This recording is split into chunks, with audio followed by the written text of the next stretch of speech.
Hello again, it's your internet dad, sharing life lessons I offered my own sons. I hope they're useful to you. Feel free to become a subscriber and tell your friends if you find them useful. Now today's talk is entitled Horoscopes, Fortune Tellers, and Lucky Charms. Now every single one of those items on the list has no basis in science whatsoever. But we're still attracted to them because we like the idea of being able to look into the future and be in a better position to handle events. Of course, if none of it's true, it could be a waste of time. We do feel this need, and so we're attracted to it. And there is nothing wrong with that as long as it remains a harmless and fun part of your life. Horoscopes are something that are fun to do, read and share with your friends. But you should give pause for thought that there are 12 birth signs for approximately 8 billion people in the world, so it's certainly nothing special for you. There are some crooks who do offer the service of a personal astrology session using your birth sign, and it's a load of nonsense, so have fun, but don't waste your money. Now that equally applies with fortune tellers. The difference there is it isn't in print, it's a one-on-one with someone who allegedly can help you peer into the future. The odd thing about fortune tellers is they don't actually need to know a lot about you. If you are a total stranger, they do what's called a cold read. Now, a cold read starts off with vague statements like you've lost someone recently, or you've been ill, or a friend has been ill, which has a high probability of being true. And because we want to believe, we then search our memories for something that will conform to that in reality. And then you can confirm to the fortune teller that absolutely right, that's your cousin Jim. With this, the fortune teller begins to build a narrative for you. And it's all based on what you tell them. So if you want to frustrate them, don't have any response at all. And it'll be a lot tougher for them, and it'll be a lot cheaper for you. They make their money by asking you to come back many times. But they also prey on the elderly, hoping to get messages to the dead or whatever. As props, they can use reading your palm, looking at tarot cards, or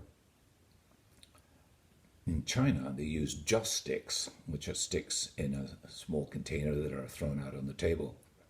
The props are frequently different, but the technique is always the same. So look out for that. As long as it's fun, there's nothing wrong with paying $2 for your fortune. Just don't go any further. Now the third item is a lucky charm. And this is something that people will carry with them, and in the hope that it will protect them. It's as old as civilization itself, and it can come in many, many forms. But the whole idea is, as long as you've got it, it will protect you. And this is very common amongst combat soldiers, commercial fishermen, military pilots, policemen, firemen, anyone whose profession is quite dangerous.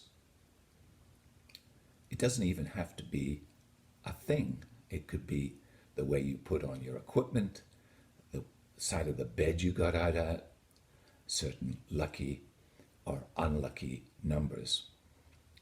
Now you'll notice from this exposition that no one's making money out of you. You just select an item, and if it helps you, by all means do it. Now I myself, many years ago, had a lucky charm, and what I used to do was carry it in my shirt pocket, and it was always reassuring. this actually was a button that had fallen off a former girlfriend's coat. And for whatever reason, I ended up with it. And in my idle moments, I used to carve the names of the places that I'd visited, but it was always with me. And before I went out on operations, I used to tap my shirt. Well, this worked very well for me, except one night when we were forming up for a night ambush, which was intended to defend a village. I was putting my gear on, and I tapped my pocket, and the button wasn't there. Now, in a situation like this, it's a lot worse than if you never had a lucky charm at all, because now you feel specifically vulnerable. As we were filing out of the base on the way to the night ambush location where we expected to be attacked, a small village boy came running up and handed me my button. I was very impressed, but apparently it had writing on it, and he decided that I was the only one who spoke English within 50 miles of all directions, of any direction. So I put it in my shirt pocket, and off we went. Now that night we did actually come under heavy fire, but I was going to be okay, and nothing was going to happen to me because I had my lucky charm.